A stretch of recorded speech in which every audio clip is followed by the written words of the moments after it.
Point बना के लिखेंगे। स्थाई भाव को पॉइंट बना के लिखना है। क्या लिखना है? स्थाई भाव को प्रधान भाव भी कहा जाता है। क्या कहते हैं? स्थाई भाव को प्रधान भाव भी कहा जाता है। इन्वर्टेड कॉमा में लिखिएगा। स्थाई भाव को प्रधान भाव भी कहा जाता है। प्रधान भाव भी कहा जाता है। तथा स्थाई भाव को संचारी भाव का मित्र भी कहते हैं। संचारी भाव का मित्र कौन होगा? स्थाई भाव। स्थाई भाव को संचारी भाव का मित्र भी कहते हैं।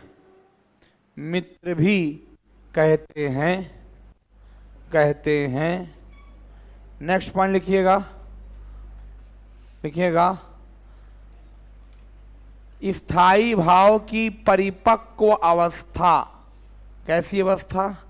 परिपक्व माने मैच्योर। स्थाई भाव की परिपक्व अवस्था ही रस कहलाती है। स्थाई भाव की परिपक्व अवस्था ही रस कहलाती है। ये आपको स्थाई भाव के कोई भी रस जब उत्पन्न होने वाला रहता है तो सबसे पहले कौन उत्पन्न होता है? स्थाई भाव। अब हम बात करते हैं रस के दूसरे तत्व के बारे में। उसका नाम क्या है? क्या नाम है भाई? विभाव। क्या है? विभाव। इसका जो मूल अर्थ है वो होता है कारण। विभाव। भाई किसी के अंदर स्थाई भाव अपने आप तो उत्पन्न होगा नहीं। उसको उत्पन्न करने के लिए क्या होगा? कोई तीसरा शख्स होगा ना। वहां पर जो शख्स होता है उसी को क्या कहा जाता है? विभाव। लिखिएगा पहले। विभाव में विभाव का शाब्दिक अर्थ है कारण। विभाव का शाब्दिक अर्थ है कारण। विभाव का शाब्दिक अर्थ है कारण। शाब्दिक अर्थ है कारण। Paragraph change. कई लोग कह रहे थे सर आश्रय क्या क्या मतलब है? जिसके अंदर स्थाई भाव उत्पन्न होता है वही क्या है? आश्रय है। समझ गए बातों को? अगर आपके अंदर स्थाई भाव उत्पन्न हुआ तो आप क्या हो गए? आश्रय हो गए। लिखिएगा। आश्रय के मन में, पैराग्राफ चेंज करके लिखना है। आश्रय के मन में जिसके कारण स्थाई भाव उत्पन्न होता है।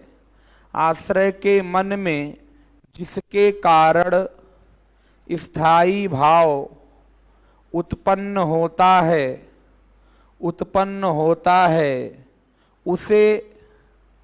उसे विभाव कहा जाता है। उसे विभाव कहा जाता है। विभाव दो प्रकार का होता है। विभाव दो प्रकार का होता है। पहला क्या है? आलंबन विभाव। नाम लिखिएगा दोनों का। आलंबन विभाव। और दूसरा क्या होता है? उद्दीपन विभाव। आलंबन विभाव और सेकंड नंबर होता है उद्दीपन विभाव। विभाव दो प्रकार का होता है। आलंबन विभाव और उद्दीपन विभाव। आलंबन विभाव और उद्दीपन विभाव। पहले हेडिंग हमारी क्या होगी? आलंबन विभाव।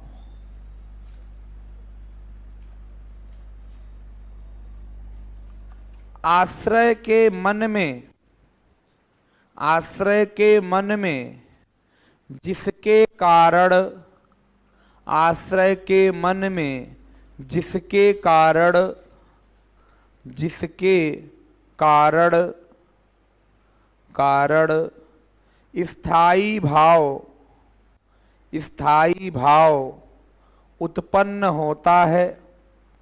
आश्रय के मन में जिसके कारण स्थायी भाव उत्पन्न होता है उसे आलंबन विभाव कहते हैं। उसे आलंबन विभाव कहते हैं।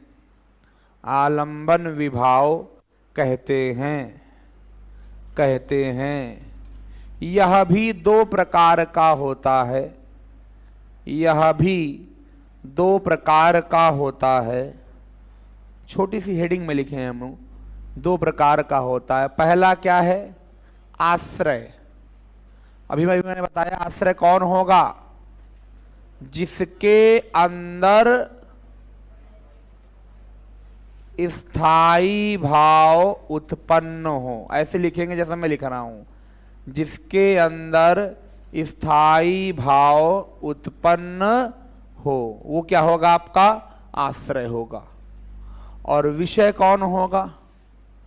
विषय जिसके कारण, जिसके कारण स्थायी भाव उत्पन्न हो, उत्पन्न हो, वो विषय कहलाएगा। जिसके कारण स्थायी भाव उत्पन्न हो। तो आश्रय और विषय को आप समझ कर चले। अगर शेर को देख के आप डर जा रहे हो तो वहां पर विषय कौन होगा? शेर। और आश्रय कौन होगा? आप होंगे ना। ये दो बातें यहां पर होनी, पता होनी चाहिए। अब जो दूसरा आप देख रहे हैं उद्दीपन विभाव, वो भी समझने वाली बात है। जरूरी नहीं कि शेर को देख के आप केवल डर ही जाएंगे। आपका डर क्या होगा? और बढ़ेगा भी। बढ़ेगा नहीं बढ़ेगा? जो आपका डर बढ़ेगा उसको भी ध्यान में रखना है। तो दूसरा नंबर क्या है आपका? उद्दीपन विभाव। उद्दीपन विभाव, उद्दीपन विभाव। अब देखिए पहले, जिसके कारण आपके अंदर का स्थायी भाव बढ़ने लगता है उसी को क्या कहते हैं? उद्दीपन विभाव। अब ये भी दो प्रकार का होता है, समझिएगा इधर। एक होता है बाह्य उद्दीपन और एक होता है आंतरिक। दोनों का मतलब मैं समझा रहा हूं, समझिएगा। चलिए मान लीजिए आप जंगल से जा रहे हो, ठीक है। बाह्य में वो चीजें आती हैं जो प्राकृतिक तत्व हो। कैसा है? जो प्रकृति के कारण आपके अंदर का स्थायी भाव बढ़े। मान लीजिए आप जा रहे, आपको शेर किसी पीवीआर चौराहा पे तो मिलेगा नहीं। कहाँ मिलेगा शेर? जंगल में। और जंगल में आप अगल बगल जितनी भी झाड़ियां हैं, जंगल हैं, अंधेरी रातें हैं, उनको देख के क्या करेंगे? डरने लगेंगे। और जब डरने लगेंगे तो आपके अंदर का डर क्या हो जाएगा? बढ़ने लगेगा। तो जितने प्राकृतिक तत्व होते हैं वो क्या होते हैं? आपके बाह्य उद्दीपन। अब शेर आपको देख के मुस्कुराएगा तो है नहीं, क्या करेगा? दहाड़ेगा। हाँ भाई ये तो बोलेगा नहीं, और बताइए क्या हाल चाल है आपका। वो आपको दहाड़ेगा तो उसकी दहाड़ से आपके अंदर का क्या होगा? डर बढ़ने लगेगा। तो शेर की जो एक्टिविटी है वो क्या कहलाएगी? आंतरिक उद्दीपन कहलाएगी। तो शेर की दहाड़ क्या हो जाएगी आपकी? आंतरिक उद्दीपन। इसको भौतिक तत्व कहा जाता है। क्या कहा जाता है इसको? भौतिक तत्व। लिखिएगा उद्दीपन विभाव में, जिसके कारण, जिसके कारण, जिसके कारण आश्रय के मन में उत्पन्न, आश्रय के मन में उत्पन्न स्थायी भाव में, स्थायी भाव में वृद्धि होने लगती है। स्थायी भाव में वृद्धि होने लगती है, वृद्धि होने लगती है, से उसे उद्दीपन विभाव कहते हैं, उसे उद्दीपन विभाव कहते हैं, कहते हैं। ये दो प्रकार के होते हैं, ये दो प्रकार के होते हैं, होते हैं। पहला नंबर बाह्य उद्दीपन और दूसरा नंबर आंतरिक उद्दीपन।